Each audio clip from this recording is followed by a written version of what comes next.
आज मैं आपको आध्यात्मिक चेतना के स्तर को नापने का तरीका सिखलाऊंगा।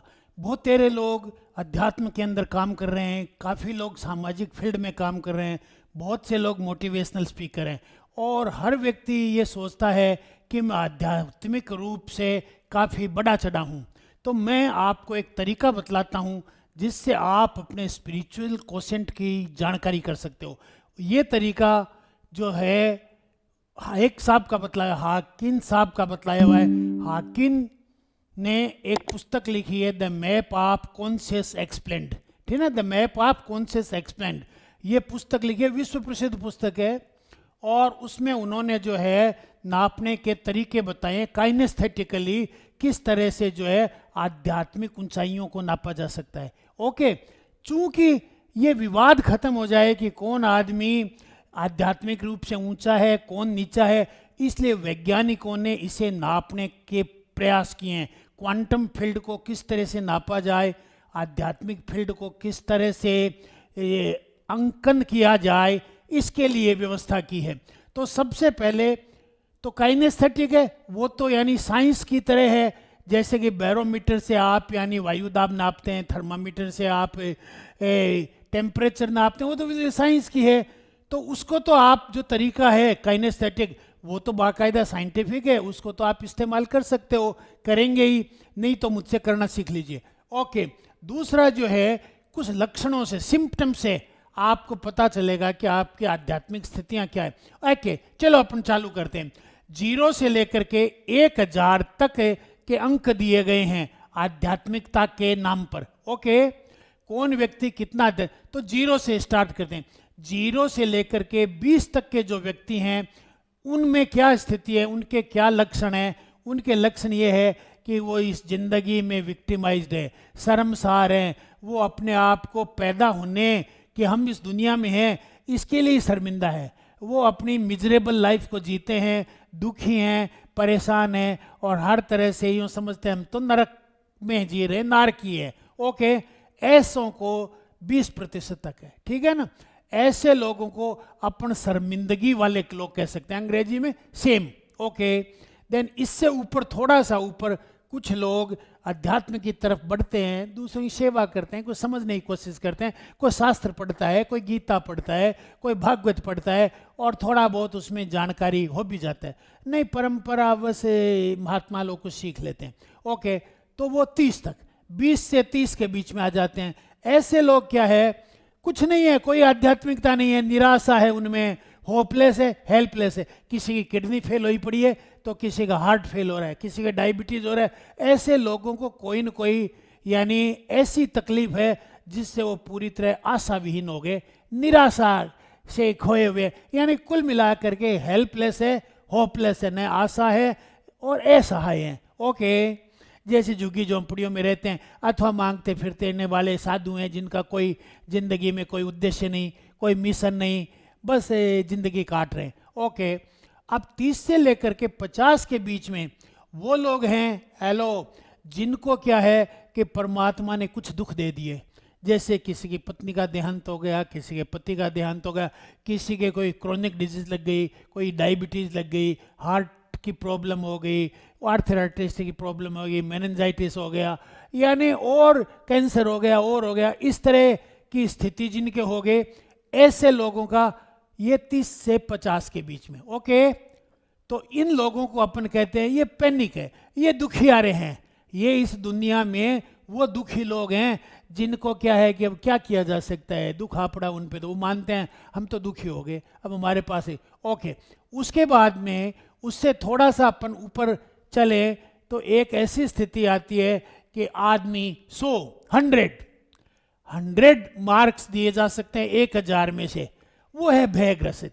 आदमी भय से ग्रसित है, कभी तो समाज का भय है, किसी पत्नी का भय है, भाई का भय है, चोरी का भय है, पैसा पास में है तो लुट जाने का भय है, सरकार के टैक्स का भय, यानी वो भय ग्रसित है, वो कुछ काम करना ही नहीं सकता, जिम्मेदारी लेना ही नहीं चाहता, भय से ग्रसित है। तो ऐसे जो, और जहाँ भय वहाँ साहस नहीं, वहाँ कोई कुछ भी नहीं है। ओके, भय ग्रसित व्यक्ति कुछ भी नहीं कर सकता।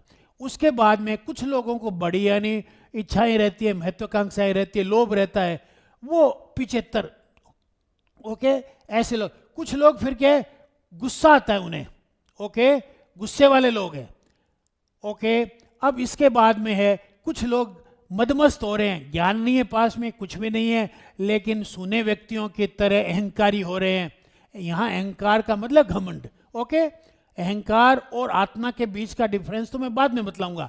अभी तो मदमस्त हो रहे हैं, घमंड हो रहा है, हम जो है बड़े महात्मा हैं, हम जो बड़े हैं, हमने बड़ा काम किया, हमने वो सेवा की है, वो किए, और अखबार में नाम छप जाए, सोशल मीडिया पे वाहवाही हो जाए, बस इसी में लगे रहते हैं। ओके, ये हो गया लेवल 175 तक आ गए अपन। अब जो है एक क्रिटिकल लेवल आता है, वो 200 का लेवल कहलाता है। उस लेवल पर आदमी में साहस आ जाता है, आदमी जिम्मेदारी लेना आरंभ करता है, आदमी दूसरों को ब्लेम करना बंद कर देता है और अपने हाथ में लेता है कि मेरी जिंदगी की कमान मेरे हाथ में है। यहां से आध्यात्मिकता एक व्यक्तिगत रूप में एक इंडिविजुअल स्पिरिचुअलिटी डेवलप होना आरंभ होती है। ओके, अभी यहाँ पर पब्लिक स्पिरिचुअलिटी नहीं है कि दूसरों को लाभ देवे करे, वो नहीं है। खुद आदमी अपने व्यक्तित्व का विकास करता है और एक अच्छा खासा व्यक्तित्व बनाता है, सम्मानित व्यक्तित्व जिसमें श्रेष्ठताएं हैं। और मैं इनको इस स्थिति को लाने, ये पहला क्रिटिकल पॉइंट है। पहला क्रिटिकल पॉइंट है, यहाँ पर आदमी इंसान बनना चालू होता है। इससे पहले तो पशु है, चाहे कितना ही विद्वान हो जाए, कितना ही कुछ हो गया, पशुता है। पशु में क्या गुण है? जो पशु में गुण है, पहला गुण तो है पशु दूसरे को खाने नहीं देता, खुद खाता है, दूसरे को नहीं खाने देता। कंपटीशन है, चिड़ियाएं कांच के आगे, आपने दर्पण के आगे बैठी देखती हो, चोंच मारती रहती है, यानी स्पर्धा। तो कंपटीशन है ऐसों के अंदर, राइवलरी है ऐसों के अंदर, एनिमोसिटी है और गिल्ट है। हेलो, ये चीजें जो है पशुओं में है, यही इंसानों में है, तो फिर फर्क क्या हुआ? कुछ नहीं। यहां से 200 का जो कैलिबर है, यहां से फर्क होना आरंभ होता है। इसलिए अगर आप ये कहते हो कि हम अध्यात्म की दिशा में जा रहे हैं, तो ये पहली स्टेज होगी। यहां पर आप अपनी जिम्मेदारी अपने हाथ में लेते हो कि भाई मुझे अब श्रेष्ठ काम करने हैं और मैं ये कार्य गायत्री मंत्र की क्वांटम एनर्जी से करवाता हूं। उसकी दीक्षा दे करके मैं यहाँ 200 के लेवल से आरंभ करवाता हूं। ओके, 200 के लेवल से आगे 500 का लेवल, बीच में कई है, ये मैं बाद में डिटेल में बतलाऊंगा, अन्यथा वीडियो काफी बड़ा हो जाएगा।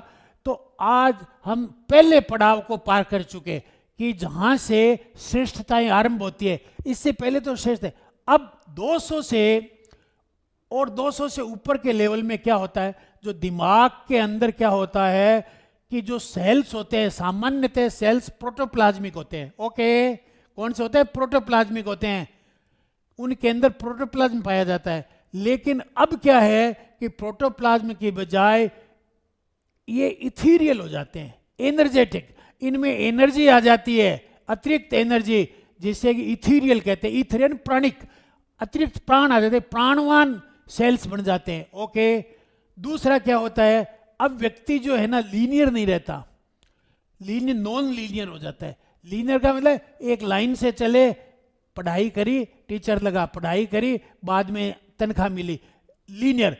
अब क्या है, वो नॉन लीनियर हो जाता है, कुछ भी काम आरंभ कर सकता है और उसमें सफलता प्राप्त कर सकता है। ओके, तीसरी इसमें एक और विशेषता है, अब क्या है, उसमें टेंशन वाला एड्रेनल हार्मोन और कोर्टिसोल बनने बंद हो जाते हैं, कम हो जाते हैं। ओके, कम हो जाते हैं, तो फिर क्या होता है, एंडोर्फिन हार्मोन बनना आरंभ हो जाता है, जिससे क्या है, उसमें हीलिंग होनी आरंभ हो जाती है। ठीक है ना? अब लोग कहते हैं ना कि क्या आप हमें हीलिंग कर सकते हैं? अरे भाई, हम नहीं करते हैं, हम आपके इस स्तर को, जो अवेयरनेस का स्तर है, इंटेलिजेंस का स्तर है, स्पिरिचुअलिटी का स्तर है, उसको 200 पर ले आते हैं, तो आप में स्वतः हीलिंग होनी आरंभ हो जाती है। ओके, और ये गायत्री मंत्र के जरिए आराम से किया जा सकता है। 27 दिन की प्रैक्टिस इसके लिए पर्याप्त है, और वो भी सिर्फ 27 बार, एक दिन में 27 बार, 27 दिन तक।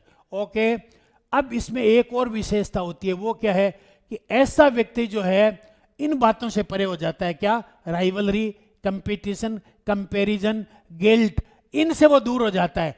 अब वो क्या है कि उसका अपना मिशन है जिसको वो पूरा करने में लग जाता है। लोग क्या कहेंगे, लोगों के वैलिडेशन की उसे जरूरत नहीं, उसका अपना मिशन, उसके अनुसार वो चलता है। सोशल मीडिया क्या कहता है उसे मतलब नहीं, लोग क्या कहते हैं मतलब नहीं, उसका अपना एक मिशन है, उस पर वो चलता रहता है। उसकी ज़िंदगी का एक पर्पज है, उसकी ज़िंदगी का एक गोल है, और इनको अपने अच्छे शब्दों में कहते हैं उसने अपना एक मिशन बना लिया, ठीक है, और उस मिशन का ब्लूप्रिंट बना करके वो उस पर चलता रहता है।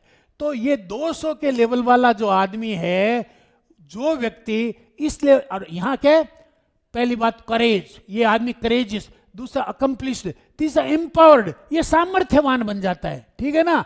अभी आध्यात्मिकता तो नहीं आई है, पर उसमें श्रेष्ठ गुण हो गए, इंसानियत के गुण आने आरंभ हो गए। ओके, ठीक है। तो अगर आप व्यक्तिगत जीवन में श्रेष्ठताएं प्राप्त करना चाहते हैं, समृद्धि प्राप्त करना चाहते हैं, सामर्थ्यवान होना चाहते हैं, विवेकशील होना चाहते हैं, तो इस गायत्री मंत्र के क्वांटम फील्ड की दीक्षा लेकर के आप इसे बहुत शीघ्र प्राप्त कर सकते हैं। और आप ये पाएंगे कि जो लोग बकवाद करते हैं, जो फालतू की बातें करते हैं, बरसों से लगे हुए हैं पर वही घसीट रहे हैं, गायत्री मंत्र का भी ऐसा यानी अवैज्ञानिक और अंधविश्वासी तरीके से इस्तेमाल करते हैं कि उन्हें लाभ नहीं हो पाता। ओके, तो अब मैं आपको कहता हूं कि मैंने जो है 24 तारीख को 11:30 बजे एक वेबिनार रख रखा है, उसमें मैं ये दीक्षा प्रदान करूंगा।